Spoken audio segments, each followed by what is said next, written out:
Olá, meus queridos alunos do sexto ano. A nossa aula de hoje será sobre sistema muscular. E no sistema muscular nós vamos estudar diversas características desses sistemas. Entender que o sistema muscular está relacionado com os nossos movimentos, certo? Vocês, quando levantaram hoje, por exemplo, vocês levantaram da cama, foram tomar aquele café. Para vocês tomarem aquele café, vocês foram até a cozinha, por exemplo, até a sala de estar, tomaram aquele café. Para que vocês conseguissem fazer isso, vocês realizaram diversos movimentos. E dentre esses movimentos, existem os chamados movimentos voluntários, que é aqueles movimentos que vocês são capazes de coordenar. E existem aqueles chamados movimentos involuntários, que vocês já não podem exercer uma certa vontade sobre ele, de interromper ele ou não, certo? Então vamos começar, quando nós falarmos dos músculos, falando sobre esses movimentos chamados movimentos voluntários e involuntários. Vamos ver um pequeno exemplo aqui. Um garoto andando em um determinado parque, por exemplo, tomando um suco. Nesse tipo aqui, eu posso citar um movimento involuntário, como, por exemplo, o movimento dele estar andando, o movimento de levantar o braço. Nós podemos citar como movimento voluntário, porque é um movimento que ele consegue controlar, certo? Vamos ver um outro exemplo sobre movimentos, só que agora movimentos involuntários. Observe agora uma determinada mulher se alimentando. Quando ela se alimenta, esse alimento vai por várias partes do corpo, como, por exemplo, pelo esôfago ou para o intestino. E lá nessas regiões acontecem os chamados movimentos peristálticos. Então, esses movimentos peristálticos que ajudam o alimento a ser conduzido pelo sistema digestório é um movimento que você não é capaz de controlar. Então, você consegue, por exemplo, controlar esse movimento peristáltico, sim ou não? Não, você não consegue controlar, por exemplo, as batidas do seu coração ou esses movimentos peristálticos. Dessa forma, nós podemos chegar à seguinte conclusão, que esses órgãos, como o coração, o esôfago, ele apresentam uma chamada musculatura involuntária, certo? Então, esse tecido muscular ele é responsável pela movimentação involuntária, que está relacionado com nossos órgãos viscerais, ou com os movimentos voluntários. Olha só, de modo geral, o sistema muscular ele é responsável pela movimentação do nosso corpo, seja ela voluntária ou não. E esses movimentos não dependem apenas dos músculos, mas também com a integração desses músculos com os nossos ossos, tá? Juntamente, o músculo, juntamente com o sistema esquelético, eles formam um chamado sistema locomotor, que está relacionado com a nossa movimentação, tá? Então, os objetivos da nossa aula de hoje serão os seguintes: explicar a estrutura e função do tecido muscular, diferenciar os três tipos de tecido muscular, explicar a morfologia das fibras musculares e descrever o processo de contração muscular. Vamos lá. Olha só, observando uma visão geral dos nossos músculos, existe uma diferença de locomoção entre os animais, por exemplo, ou entre os organismos. Por exemplo, a locomoção é uma principal estrutura, é um principal mecanismo, uma principal característica dos animais. Por que que os animais eles precisam se movimentar? Por que que isso é importante para eles? Porque os animais eles são chamados de organismos heterotróficos, tá? E esses organismos heterotróficos, lembrando lá no nosso começo das nossas aulas que nós vimos esse conceito, são organismos que não conseguem produzir o seu alimento. Então, eles precisam ir atrás do seu alimento. Então, eles precisam do sistema locomotor, eles precisam realizar movimento. Outros organismos, por exemplo, como os vegetais, as plantas, elas já não precisam ir atrás dos movimentos dos seus alimentos. Por quê? Porque elas produzem o seu alimento por meio da fotossíntese, por exemplo. Então, eles não precisam ter o sistema locomotor. Então, aí nós podemos relacionar essa diferença, por exemplo, entre a nutrição dos vegetais e os animais. E essa relação de movimentação. Olha só, nós vimos anteriormente que existem dois tipos de movimentação. Os músculos, os movimentos voluntários, que são aqueles controlados de acordo com nossa vontade. Por exemplo, o ato de beber um suco, um ato de quando você levanta a mão para beber esse suco, quando você anda, quando você nada, ou os movimentos involuntários, que são independentes da nossa vontade, ou seja, nós não conseguimos controlar, como, por exemplo, os órgãos do sistema digestório, nós não podemos controlar suas funções, ou o coração, o pulmão, nós não podemos controlar esses órgãos. Então, são chamadas musculatura involuntária, certo? Vamos observar agora, gente, o movimento de um braço e ver a relação com os músculos nesse movimento, tá? Observem que nesse movimento do braço nós temos a ação tanto dos músculos quanto do sistema esquelético também. E nesses músculos que nós chamamos de bíceps e tríceps, eles estão fixos aos ossos. Então eles são chamados dessa forma de esqueléticos, porque eles estão associados aos ossos. Além disso, eles possuem uma propriedade muito interessante, porque eles trabalham em pares. Nós sempre temos pares de músculos que trabalham juntos, e esse tipo de trabalho nós chamamos de trabalho de forma antagônica. Como assim antagônica, professor? Sempre que um está realizando uma contração, o outro está relaxando. Então, aqui nós temos efeitos opostos, trabalhos opostos. Um vai contrair e o outro vai relaxar. Então, nós chamamos isso de movimentos antagônicos. Vamos observar de forma mais detalhada essa movimentação antagônica. Vamos observar aqui na imagem que nós temos alguns músculos associados à movimentação desse braço, certo? Como chamados bíceps e tríceps. Além disso, nós temos alguns ossos, chamado húmero, rádio e ulna, certo? Como é que acontece esse movimento antagônico? Observe só nesse movimento do braço, o bíceps ele está relaxado, no entanto, o tríceps ele está contraído. Então, um está contraindo e o outro está relaxando. Agora, nesse outro movimento, o bíceps está contraído, já o tríceps está relaxado. Então, nós temos esses movimentos opostos. E esses movimentos são chamados de movimentação antagônica, certo?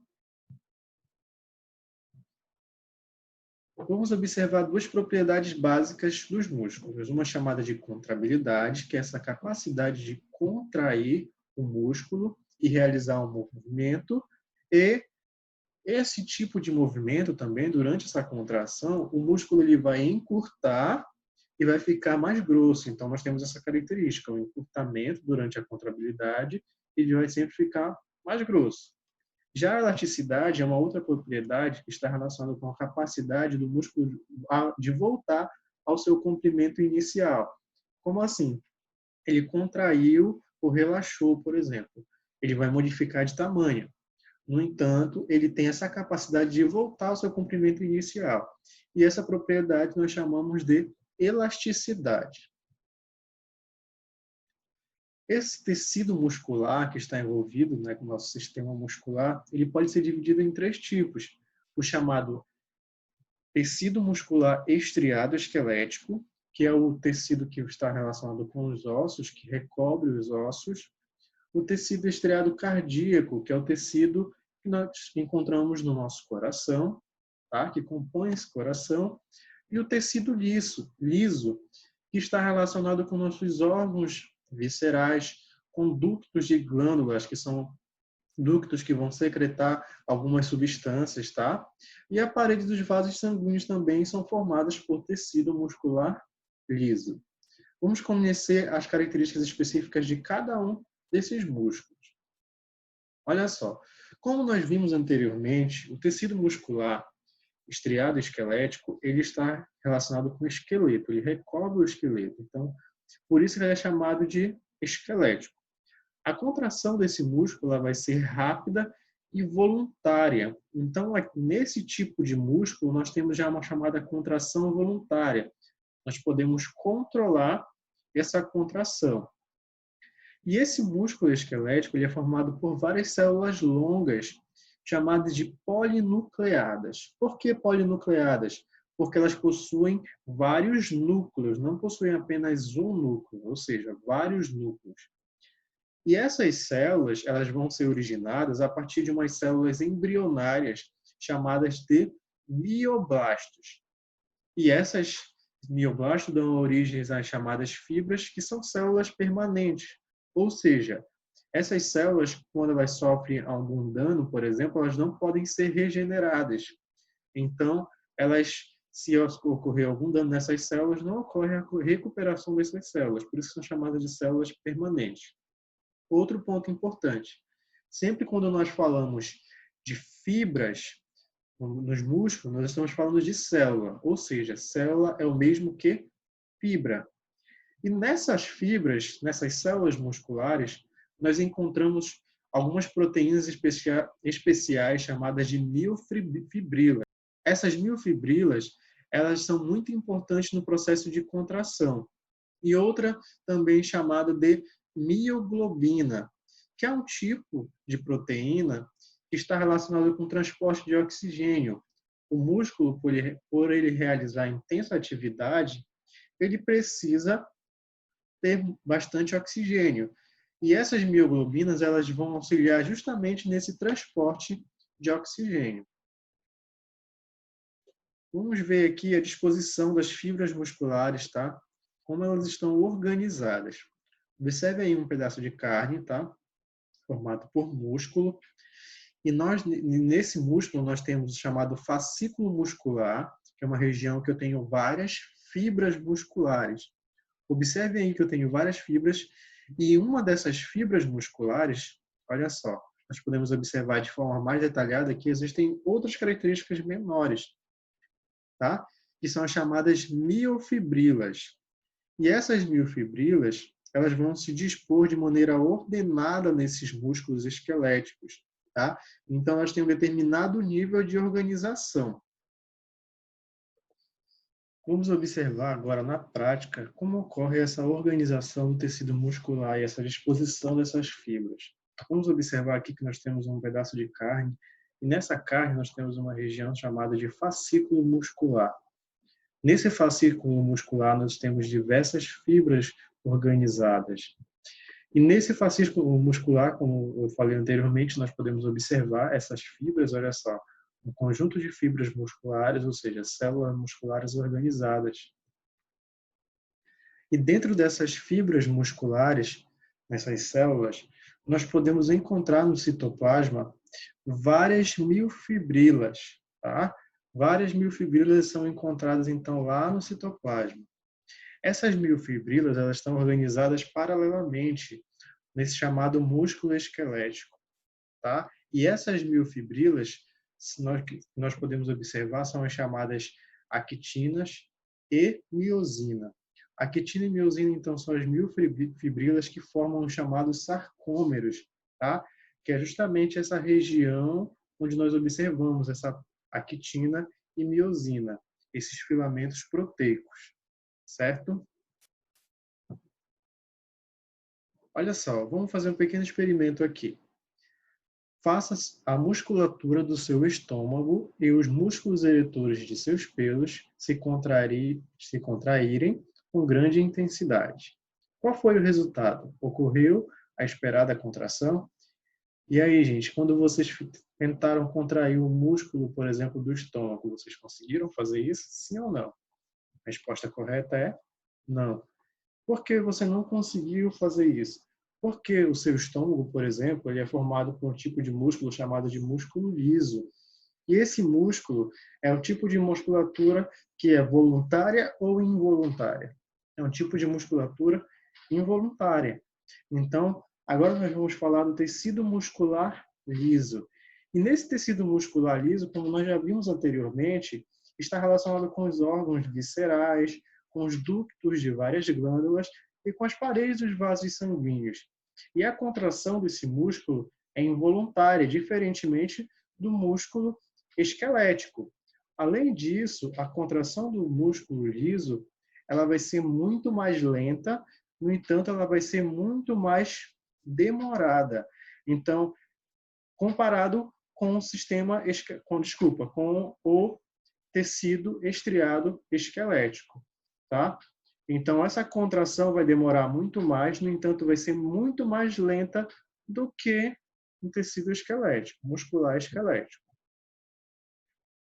Agora, vamos ver aqui uma pequena prática. Observem aqui que nós temos movimentos Nesses movimentos são chamados sístole e diástole, que são os movimentos de contração e relaxamento do coração. E no coração nós temos um tecido muscular diferente, que é o chamado tecido muscular estriado cardíaco, tá? Então é o tecido muscular que compõe o coração. E nesse tipo de tecido nós podemos observar diversas características. Uma delas é que esse tecido muscular é chamado de miocárdio. Essas células desse tecido muscular, elas são alongadas, tá? Possuem geralmente apenas um núcleo, tá? São células longas, são células cilíndricas, separadas por uma região chamada de discos intercalares. Observem aí nessas células, gente, esses discos. Esses discos intercalares são muito importantes. Por que eles são importantes? Porque é através desses discos que vão se propagar os impulsos nervosos que são mandados para o coração. Como assim, professor? Por exemplo, quando o sistema nervoso manda um determinado impulso nervoso para o coração, para que ocorra uma determinada contração desse músculo, esses discos intercalares eles vão auxiliar na propagação desses impulsos nervosos para que todas essas células dessa região do coração, como por exemplo do ventrículo, por exemplo, todas se contraiam ao mesmo tempo. Então, não acontecendo uma desordem, uma desorganização aí nessa contração, tá? Então, esses discos intercalares, eles atuam dessa forma, a partir dessa propagação desses impulsos nervosos que vão auxiliar na contração do coração, tá? Como eu falei anteriormente, essas células, elas possuem apenas um núcleo, então elas são chamadas de mononucleadas, e elas também apresentam filamentos de actina e miosina, tá? Gente, vamos falar agora das células musculares e as células nervosas. Em algumas situações, elas podem estar associadas. Algumas terminações nervosas, algumas terminações dos neurônios podem estar acopladas aos músculos. Quando elas estão associadas a esses músculos, observem aqui na imagem, olha só, essas terminações nervosas associadas aos músculos, nós chamamos dessa região de placa motora, tá? Esse determinado impulso nervoso que passa pelos neurônios, faz com que essas células musculares se contraiam, tá? E esse fenômeno de contração muscular por meio desse sistema nervoso, tá? É chamado de sinapse neuromuscular. Para que ocorra essa contração por meio do neurônio, ocorre a liberação de uma substância chamada de neurotransmissora, que é chamada de acetilcolina, que tem a principal função de estimular a contração muscular por meio desse neurônio, tá? Então, qual é o neurotransmissor que está associado com a contração muscular? A acetilcolina. Bom, vamos observar de forma mais detalhada esse processo. Observe aqui um pequeno vídeo que vai mostrar um experimento. Olha só, determinada pessoa está fazendo um alimento e encostou em uma região de panela quente, uma região quente, muito calor. Vai ocorrer, então, a propagação de um impulso nervoso pelas células nervosas, tá? Que vai chegar até a região do músculo. E nessa região do músculo nós temos as miofibrilas, chamadas de miosina e actina, e íons de cálcio. Os íons de cálcio vão se aderir a essas miofibrilas, causando uma determinada contração. Quando esses íons de cálcio eles saem dessa região, ocorre um relaxamento, tá? Então, de forma geral, como foi que aconteceu aqui? Note que ao sentir o calor da panela, o sistema nervoso vai enviar uma ordem motora que causa a contração do músculo. Como é que ocorre detalhadamente isso, professor? Vamos entender, então, o processo de contração e distensão do músculo. Olha só, primeiro momento. Através do neurônio, o músculo vai receber a ordem do sistema nervoso de se contrair. E essa região aqui, gente, que está associada ao músculo e o neurônio, é chamada de placa motora, tá? Essa região aqui. Após essa mensagem do sistema nervoso, ocorre um estímulo trazido pelo neurônio, que vai estimular a liberação de cálcio no citoplasma dessa célula, gente. Olha só essas bolinhas azuis que nós vimos no vídeo anterior, elas vão ser estimuladas, vão ser liberadas no citoplasma e elas irão se unir a todas as miofibrilas dessa célula muscular. Lembrando que as miofibrilas são chamadas actina e miosina. Depois desse processo, quando elas estão unidas a cada um desses filamentos de actina e miosina, vai ocorrer a sobreposição. Como assim? Uma vai estar sobre a outra, uma miofibrila vai estar sobre a outra, e vai acontecer dessa forma a contração desse músculo. Tá? Então, olha só, quando é que vai ocorrer essa contração? Quando esses íons de cálcio, essas bolinhas azuis, estiverem associadas às chamadas miofibrilas. Tá? Olha só, após essa contração, o cálcio ele vai voltar à região onde ele se encontrava, os seus reservatórios iniciais, e sem esse cálcio presente nessas regiões onde estão as miofibrilas, o músculo ele vai relaxar. Então, nós vamos resumir aqui então. O que acontece? Primeiro é uma mensagem do sistema nervoso. Nessa mensagem, ele vai facilitar com que os íons de cálcio cheguem até o citoplasma, na região onde estão as miofibrilas, chamadas de actina e miosina, vão se conectar a essas miofibrilas, causando o fenômeno de contração. Depois que esse cálcio sair dessa região, essas miofibrilas elas vão voltar ao seu estado inicial. Então, vai ocorrer um relaxamento do músculo. Vamos agora observar o músculo e seus problemas, tá? Alguns dos problemas musculares são causados por conta do esforço excessivo ou de algumas movimentações bruscas, tá? Por exemplo, alguma vez você já esteve correndo ou nadando, quando de repente sentiu uma dor forte? Essa dor forte todo mundo conhece, com certeza todo mundo já sentiu, que é a chamada cãibra, que é justamente causada por contrações repentinas e involuntárias do músculo, tá? Então, esse daí, por exemplo, a cãibra é um dos problemas musculares que podem acontecer, tá? Então, essa contração prolongada do músculo pode causar também, por exemplo, o chamado estiramento, tá? Esse estiramento também é chamado de distensão muscular, que vai causar muita dor no músculo. Isso pode acontecer a partir de contrações bruscas que podem afetar os tendões e até causar a ruptura desses tendões, tá? Fadiga muscular. Vamos observar aqui um exemplo. Depois de uma determinada atividade física, uma atividade física em excesso, como, por exemplo, andar de bicicleta, por exemplo, pode causar esse processo chamado de fadiga muscular. E o que seria exatamente isso? Vamos aqui para uma pergunta. Quando uma pessoa exagera nos exercícios, especialmente se não estiver treinada para isto, é provável que sinta muitas dores, principalmente no dia seguinte. A resposta correta é essa aqui. Olha só, gente. As células musculares, em condições normais, elas vão utilizar muito oxigênio, que nós vimos que esse processo de obtenção de oxigênio está relacionado com a produção de energia. Só que quando ele se esforça muito, tem um intenso esforço, o oxigênio ele não é suficiente para a respiração celular. Então, o músculo ele vai acabar produzindo um outro tipo de substância, que é um chamado ácido lático, por um processo chamado de fermentação. Como assim, professor? Para você realizar atividades musculares, você precisa ter bastante oxigênio. Se você vai realizar muita atividade muscular e não tem oxigênio, o seu corpo ele vai acabar realizando outro processo que é a fermentação. E quando ele realiza essa fermentação, ele vai formar um outro produto que é o chamado ácido lático. E esse ácido lático acaba deixando os seus músculos doloridos, porque eles vão se acumulando no músculo e quanto mais eles se acumulam, mais o seu músculo vai ficar dolorido. Depois de um tempo, essa sensação de dor lá passa, porque o ácido lático que foi produzido nos músculos, ele acaba sendo reduzido até ser completamente eliminado do seu organismo. Vamos fazer aqui um pequeno exercício de fixação para finalizar a nossa aula. Olha só, vamos relacionar as colunas. Temos primeiro, fibra muscular, segundo, cãibra, terceiro, miofibrila, quarto, fadiga muscular.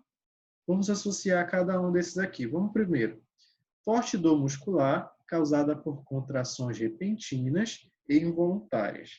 Esse tipo é chamado de cãibra. Célula do tecido muscular. Como é que ela é conhecida também?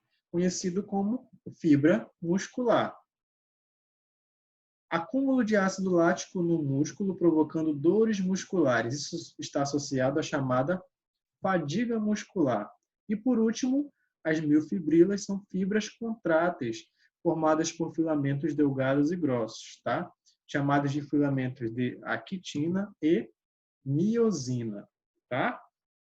Então, gente, olha só. Era essa a nossa aula de hoje. Qualquer dúvida, deixe a mensagem de vocês lá no comentário do YouTube, tá?